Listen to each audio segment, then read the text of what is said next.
ये कहानी हमें ले जाती है आज से 20,000 साल पहले के दौर में, जब इंसान छोटे छोटे कबीलों में बंटे थे। कहानी में हमें पुराने जमाने के यूरोपीय लोगों को दिखाया जाता है जो कबीले में रहते हुए एक साथ मिलकर शिकार करते हैं। यहाँ हमें इसी कबीले के सरदार को दिखाया जाता है जिसका नाम था एर्गन। कुछ महीने बाद ठंड का मौसम आने वाला था, इसलिए वो सब सर्दियों का खाना इकट्ठा करने के लिए अपने कबीले वालों के साथ शिकार पर आए हैं और उनके सामने बहुत बड़ी भैंसों का झुंड होता है। सभी लोग रेंगते हुए भैंसों के झुंड के पास पहुंचते हैं। एर्गन जो कबीले का सरदार होता है वो सही मौका देखते ही अटैक करने का इशारा कर देता है। ये सब के सब उन पर हमला कर देते हैं। शिकारियों से बचने के लिए भैंसें उल्टी तरफ भागना शुरू कर देती हैं, जिनमें से एक एक करके कई सारी भैंसें खाई में गिर जाती हैं। लेकिन उनमें से एक भैंसा बच गया था और वो जंगली भैंसा गुस्से में एर्गन के बेटे नोयान की तरफ भागता है। नोयान पहली बार शिकार पर आया था और उसे शिकार से बचने के तरीके मालूम नहीं थे। एर्गन अपने बेटे को रास्ते से हटने के लिए कहता है, लेकिन वो डर जाता है और नोयान उससे भागना शुरू कर देता है। वो जंगली भैंसा तेजी से नोयान की तरफ बढ़ते हुए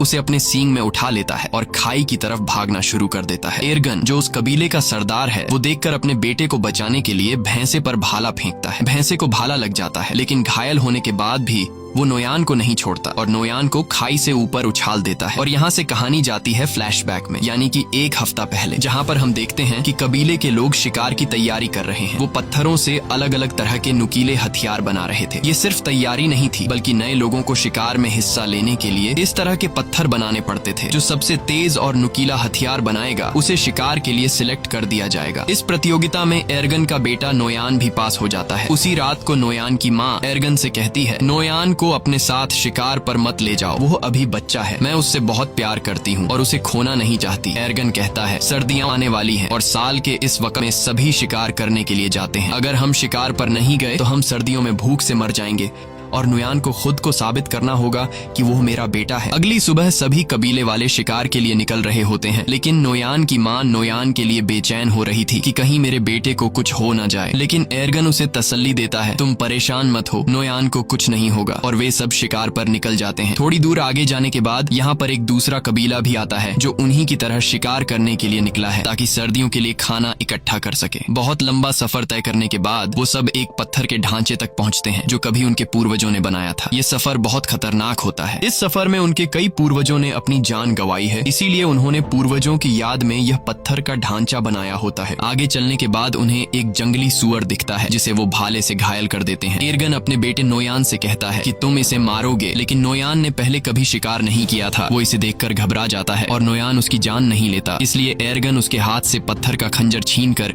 जंगली सुअर को मार देता है। और उसके बाद एर्गन अपने बेटे से कहता है, तुम इतने कायर निकलोगे, ऐसा मैंने कभी नहीं सोचा था। यहाँ सिर्फ ताकतवर जिंदा रह सकते हैं, यही जंगल का कानून है। रात के अंधेरे में जब ये सब अपने शिकार को खा रहे होते हैं, तभी कुछ अजीब सी आवाजें सुनाई देने लगती हैं, जिससे एर्गन सभी को होशियार रहने को कहता है। तभी वहाँ अचानक एक शेर आता है और उनमें से एक लड़के को उठाकर ले जाता है। अगली सुबह वो उस लड़के की याद में एक छोटी सी समाधि बनाते हैं और शिकार की तलाश में आगे का सफर तय करते हैं। लेकिन कई मीलों का सफर तय करने के बाद भी उन्हें कोई शिकार नहीं मिलता। पूरा दिन चलने के बाद रात को ये सब एक गुफा में रहने का फैसला करते हैं, जहाँ एर्गन अपने बेटे नोयान के हाथ में तारों के कुछ टैटू बनाता है और उसे बताता है कि ये तारे तुम्हें रात को आसमान में दिखेंगे और जब तक उनका पीछा करोगे तो वापस अपने घर पहुंच जाओगे। दरअसल ये एक तरह का नक्शा है कि उनका घर किस तरफ है, यानी अगर कोई शिकार के दौरान भटक जाए तो वो इस नक्शे का सहारा लेते हुए अपने घर वापस पहुंच सकता है। सुबह होने के बाद एक बार फिर से ये शिकार की तलाश में निकल पड़ते हैं और तभी उन्हें जंगली भैंसों के पैरों के निशान दिखते हैं, जिसे देखकर सब खुश हो जाते हैं। अब ये जंगली भैंसों का शिकार करना शुरू करते हैं और यहाँ वो सीन आता है जब एक जंगली भैंसे ने नोयान को पहाड़ी से उछाल दिया था। कहानी वापस प्रेजेंट में आती है, जहाँ दिखाया जाता है कि जब नोयान को चट्टान से उछाला गया तो वो नीचे जा गिरा, लेकिन वो चट्टानों के बीच एक पत्थर को पकड़कर लटक जाता है। एर्गन जल्दी से वहाँ पहुँच जाता है और अपने बेटे से कहता है, हिम्मत मत हारना, मैं तुम्हें बचा लूंगा। लेकिन तभी वो पत्थर टूट जाता है जिसे पकड़कर नोयान लटका हुआ होता है। नोयान चट्टानों से टकराता हुआ नीचे गिरता है और चट्टानों के बीच में बने बने हुए एक छोटे से रास्ते में जा गिरता है। एर्गन अपने बेटे को बचाने के लिए जाना चाहता है, लेकिन उसके कबीले वाले लोग उसे रोक लेते हैं। वो कहते हैं, अब यहाँ से नीचे जाने का कोई रास्ता नहीं है। तुम्हारा बेटा अब इस दुनिया में नहीं रहा। हम तुम्हें खोना नहीं चाहते। तुम हमारे कबीले के सरदार हो। तुम्हारी जिम्मेदारी है कि तुम हम सब की हिफाजत करो और हमें वापस घर ले चलो। लेकिन एर्गन किसी की भी बात को मानने को तैयार नहीं था। वो पूरी रात उसी चट्टान के किनारे बैठकर अपने बेटे को आवाजें देता रहता है, लेकिन आखिरकार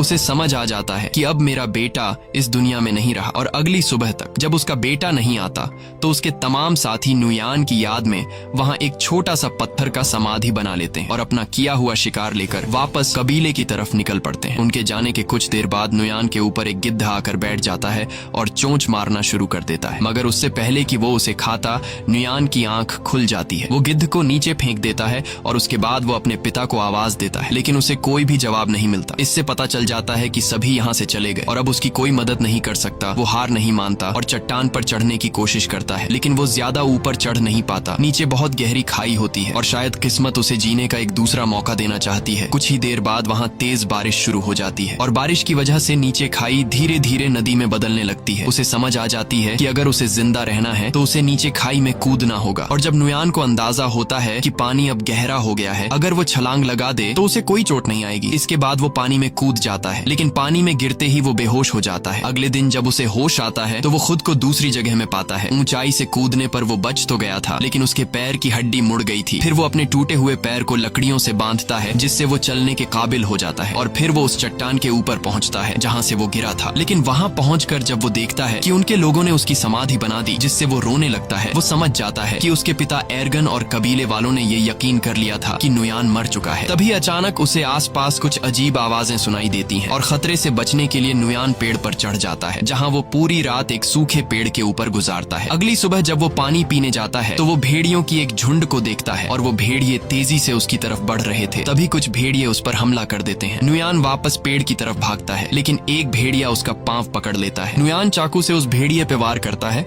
जिससे वो भेड़िया जख्मी होकर नीचे गिर जाता है और नुयान जल्दी से पेड़ पर चढ़ जाता है। सारी रात भेड़िए नीचे उसका इंतजार करते हैं, लेकिन जब सुबह होती है तो सब भेड़िए जा चुके होते हैं। सिर्फ वही जख्मी भेड़िया वहां पर मौजूद होता है जिसे कल उसने चाकू से मारा था। नुयान सबसे पहले अपने चाकू से अपने लिए एक भाला बनाता है और भेड़िए को मारने जाता है, लेकिन जख्मी भेड़िए को मारते वक्त उसे रहम आ जाता है और वो उसे मारने का इरादा बदल देता है। इसके बाद वो पहले उसके मुंह को पट्टी से बांध लेता है और फिर उसे उठाकर उस गुफा में ले जाता है जहां वो अपने कबीले के साथ एक रात ठहरा था। अगली सुबह उठकर वह जड़ी बूटी ढूंढने निकल पड़ता है और फिर उन जड़ी बूटियों को पीस कर अपने पैर पर लगाता है। इसी बीच जब वह पानी पी रहा होता है तो वह देखता है कि भेड़िया अपने मुंह पर बंधी रस्सी को खोल चुका है। ये देखकर पहले तो वह घबरा जाता है, लेकिन फिर नुयान आराम से उसे पानी देने जाता है। भेड़िया उसे अपने पास आता देखकर डर जाता है, लेकिन नुयान कहता है, मैं तुम्हें कुछ नहीं कहूंगा, मैं तुम्हारी जान बचाना चाहता हूँ। जिसके बाद भेड़िया पानी पी लेता है। अब भेड़िए को भी समझ आ जाता है कि मुझे इससे कोई खतरा नहीं है। नुयान ने जो जड़ी बूटी अपने पैर के लिए तैयार की थी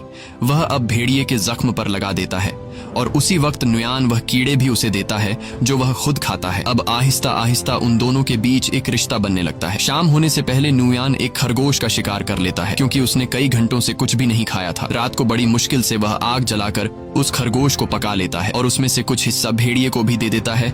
ये दोनों बुरी तरह से घायल होते हैं, इसीलिए कुछ दिनों तक उसी गुफा में रहते हैं। एक रात नुयान अपने हाथ के टैटूज को देखता है जो उसके पिता एर्गन ने बनाए थे और उन सितारों को आसमान में देखता है। वह कहता है, मुझे घर जाना होगा अपने माँ बाप से मिलने। और नुयान भेड़िए से कहता है कि तुम्हें भी अपने झुंड की तरफ लौटना चाहिए। अगली सुबह वह सफर के लिए तैयार हो जाता है। वह भेड़िए से कहता है, तुम भी अपने घर चले जाओ उससे पहले कि बर्फ पड़ने लगे। और वह वहाँ से निकल पड़ता है, लेकिन वह देखता है कि भेड़िया, जिसका नाम उसने अल्फा रखा है, वह उसके पीछे पीछे चलता आ रहा है। काफी दूर जाने के बाद भी वह भेड़िया उसका पीछा करता है। नुयान कई बार अल्फा को भगाने की कोशिश करता है, लेकिन वह पीछा नहीं छोड़ता। असल में भेड़िए को नुयान के साथ लगाव हो चुका था, क्योंकि नुयान ने उसकी जान बचाई। उसी वक्त अल्फा एक सुअर देखता है। वह उसका शिकार करने की कोशिश करता है, लेकिन कामयाब नहीं होता। नुयान समझ जाता है कि भेड़िया भूखा है। उसे वह खाना दे देता है जो खुद के लिए जमा किया था। ये पहली बार था कि अल्फा ने नुयान के हाथों से खाना खाया। अब ये दोनों दोस्त बन चुके हैं। उसके बाद अल्फा एक खरगोश का शिकार करता है जो ये दोनों मिलकर खाते हैं और रात को एक साथ सो जाते हैं। अगली सुबह अल्फा नुयान का मुंह चाट कर उसे जगाता है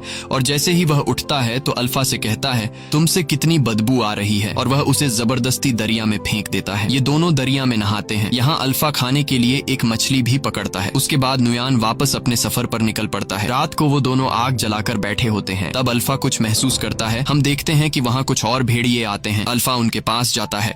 दरअसल यह अल्फा का परिवार है। नुयान समझ जाता है। वह उसे कहता है कि तुम्हें अपने परिवार के साथ जाना चाहिए और भेड़िया उनके साथ चला जाता है। अगली सुबह नुयान फिर अपने सफर पर निकल पड़ता है। अब ठंड बढ़ चुकी होती है।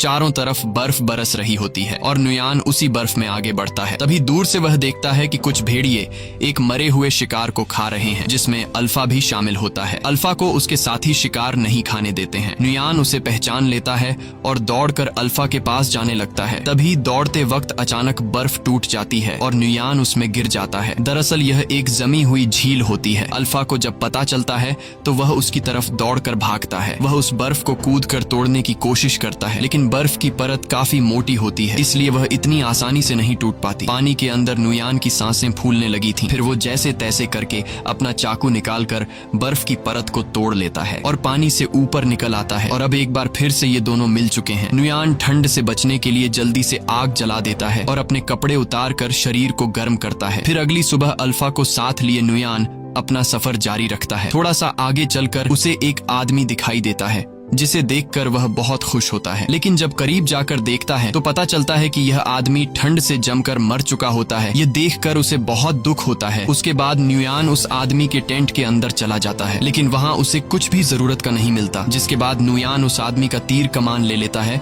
और आगे बढ़ने लगता है। तभी वह देखता है कि उनके पीछे लगड़बग्घे उनका शिकार करने के लिए आ रहे हैं। वो दोनों अपनी जान बचाने के लिए दौड़ने लग जाते हैं और एक गुफा में घुस जाते हैं। वो लगड़बग्घों से तो बच जाते हैं, लेकिन अब वो उनसे भी खतरनाक जानवर के घर में घुस गए थे। दरअसल यह गुफा एक ब्लैक पैंथर की होती है। तभी ब्लैक पैंथर नुयान पर हमला कर देता है, लेकिन उससे पहले कि वो नुयान तक पहुंचे अल्फा उस पर हमला कर देता है। जब वो दोनों लड़ रहे होते हैं तो इस बीच नुयान अल्फा को कमजोर देखकर ब्लैक पैंथर को तीर मार देता है, जिससे वो मर जाता है। अल्फा बच तो गया था, लेकिन ब्लैक पैंथर से लड़ते लड़ते कई सारी चोटें आई थीं। इसके बाद नुयान अल्फा के जख्मों पर मरहम लगाता है और उसकी जान बचाने के लिए उसका शुक्रिया अदा करता है और उससे कभी न छोड़ने का वादा करता है। अगली सुबह एक बार फिर से वो दोनों अपने सफर को जारी रखते हैं। कई मील सफर करने के बाद आखिरकार नुयान को वो समाधि मिल जाती है जो उनके पूर्वजों ने बनाई थी। उसे देखकर वो बहुत खुश हो जाता है और उसे पता चलता है कि वो अब तक सही रास्ते पर चल रहा था। अब वो अपने कबीले से ज्यादा दूर नहीं, जल्द ही वो अपने कबीले के पास पहुंच जाएगा। तो अब फिर से सफर जारी रखता है, लेकिन थोड़ी दूर जाने के बाद अल्फा गिर जाता है। कमजोरी और जख्मों की वजह से